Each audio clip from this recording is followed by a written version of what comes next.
Il est depuis 1946 l'incontournable pour maîtriser toutes les règles de la grammaire française. De génération en génération, il se retrouve sur les listes des fournitures scolaires chaque année.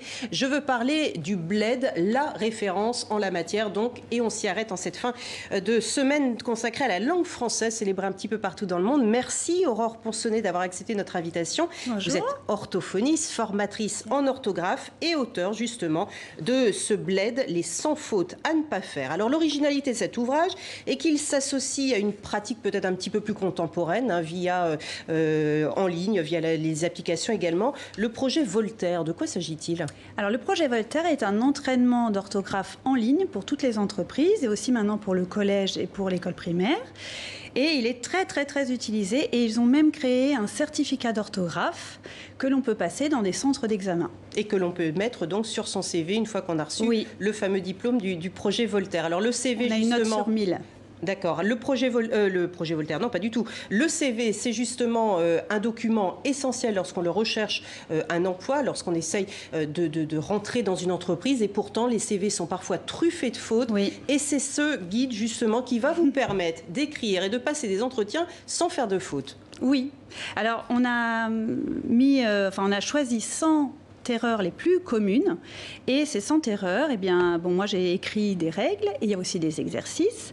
Et puis on a relevé vraiment les erreurs les plus communes que l'on trouve dans les CV, que l'on trouve partout dans les articles. Et donc on a essayé avec des illustrations, des exercices, de rendre ça un peu plus clair. Et alors, 100 erreurs, c'est le premier test, non? Parce qu'on entend souvent 100 erreurs aussi. Oui, donc alors 100 erreurs parce qu'il n'y a qu'une fois 100. Et voilà. Donc il n'y a pas de S à 100. Et voilà. Et donc, parmi ces 100, justement, leçons, moi, j'ai été surprise quand même, parce que j'ai quand même l'impression, je ne suis pas une experte en orthographe, et pourtant, j'ai quand même l'impression que c'est le b.a.-ba. Et c'est des fautes que vous voyez de manière récurrente? Ah oui.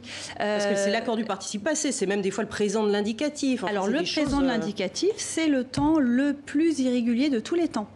Ah oui, vraiment, si. Bah là, est-ce que je peux vous faire un test? Ah non, mais par contre, vous pourrez le faire sur le projet Voltaire en ligne, vous l'aurez compris. Voilà, non, j'ai trop peur d'affronter. 60% des CV sont rejetés à cause des fautes d'orthographe? Oui, mais alors, c'est parce que quand vous recevez un grand nombre de CV, bah, il faut faire une petite sélection. Donc, cette sélection, c'est pas simplement le niveau d'études, mais c'est aussi le niveau en orthographe. Et malheureusement, quand on a un mauvais niveau en orthographe, eh bien, on est jugé. On est tout le temps jugé sur le CV et aussi sur Internet. Les premiers, mais je dirais même les journalistes sont les premiers vecteurs. Sont les premiers vecteurs. Parfois, ils laissent passer des erreurs, mais ce qui est très humain, puisque l'erreur est humaine.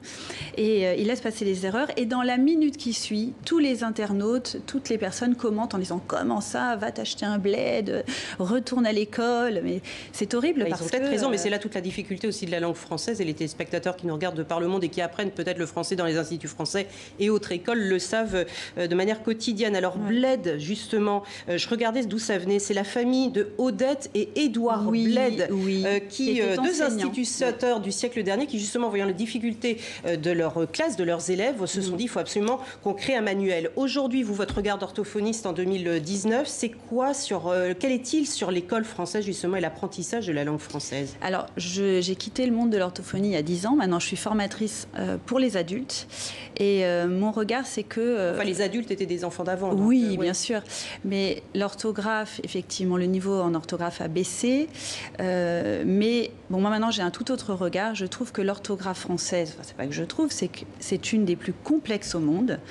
Et que, eh bien, il y a moins d'heures d'enseignement parce qu'il y a beaucoup plus de matières à l'école qu'il n'y en avait avant. Donc, on a multiplié les matières, ce qui est très intéressant. On ouvre les enfants au monde aussi. Ils font beaucoup plus de choses différentes. Et ce qui fait qu'il y a moins d'heures consacrées à l'orthographe. Et maintenant, on est quand même accompagné par des correcteurs orthographiques, par des... Donc, est-ce que... à l'avenir, l'orthographe sera aussi utile? Je ne sais pas. On verra. En tout cas, s'il l'est, je conseille à nos téléspectateurs d'acheter ce livre aux éditions Hachette, les 100 fautes à ne plus faire pour ne faire donc aucune faute dans vos lettres de motivation, vos rapports de stage, vos dossiers de candidature, etc.